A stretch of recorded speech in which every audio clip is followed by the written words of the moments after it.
मोदी के ही नुस्खे उन पर हो रहे हैं बैकफायर। राहुल गांधी के खिलाफ मोदी और बीजेपी के आजमाए हुए कारगर नुस्खे हो रहे हैं फेल। चलिए इस पर ही बात करेंगे विस्तार से। तब तक आप हमारे चैनल टीसी न्यूज चैनल को लाइक एंड सब्सक्राइब करना ना भूलें।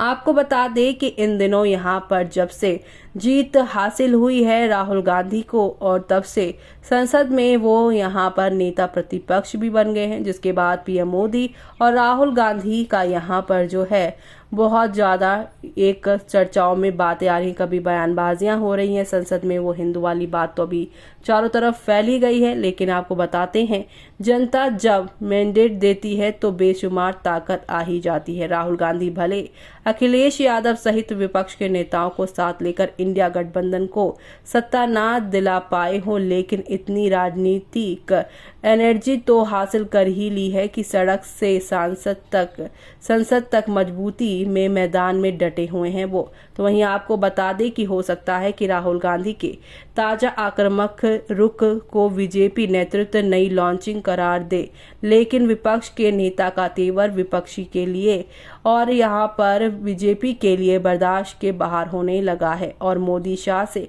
लेकर बीजेपी के तमाम बड़े दिग्गज नेताओं के लिए राहुल गांधी को रोक पाना काफी मुश्किल हो रहा है। लगातार 10 साल तक प्रधानमंत्री नरेंद्र मोदी और बीजेपी के हमलावर रुख ने कांग्रेस नेतृत्व के लिए चैन की सांस ले पाने भी मुश्किल होने लगा था, लेकिन लोकसभा चुनाव 2024 के नतीजों की बदौलत तो लगता है कि बीजेपी का कांग्रेस मुक्त अभियान ही औंधे मुंह लुढ़क गया है। तो वहीं खास बात यह है कि कांग्रेस की नई रणनीति में राहुल गांधी और उनके साथियों के निशाने पर बीजेपी के वही एजेंडे हैं जिनकी बदौलत केंद्र में सत्ताधारी पार्टी अब तक ज्यादातर चुनाव जीतती रही है, और लगातार हार की वजह से विपक्ष हाशिए की तरफ फिसलता जा रहा था।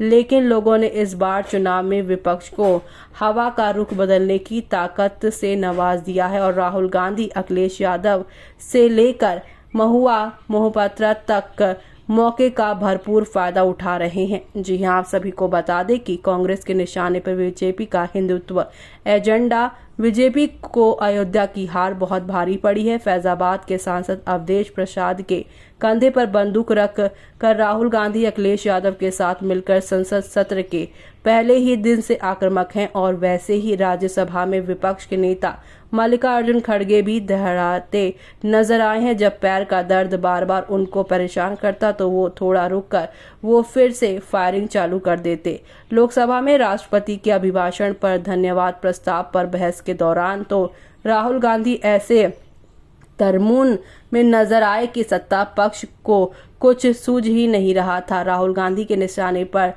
तो हमेशा की तरह प्रधानमंत्री मोदी ही नजर आ रहे थे, लेकिन उनके बहाने ही वो स्पीकर ओम बिरला को भी नहीं बख्श रहे थे। स्पीकर ओम बिरला पर माइक बंद करने को लेकर आरोप लगा दिए और मोदी के सामने झुकने का भी उन्होंने सवाल दाग दिया। तो वहीं राहुल गांधी पूरी महफिल अकेले लूट ले, इसलिए प्रधानमंत्री और अमित शाह के अलावा भी राजनाथ सिंह और शिवराज सिंह चौहान जैसे सीनियर नेताओं को खड़े होकर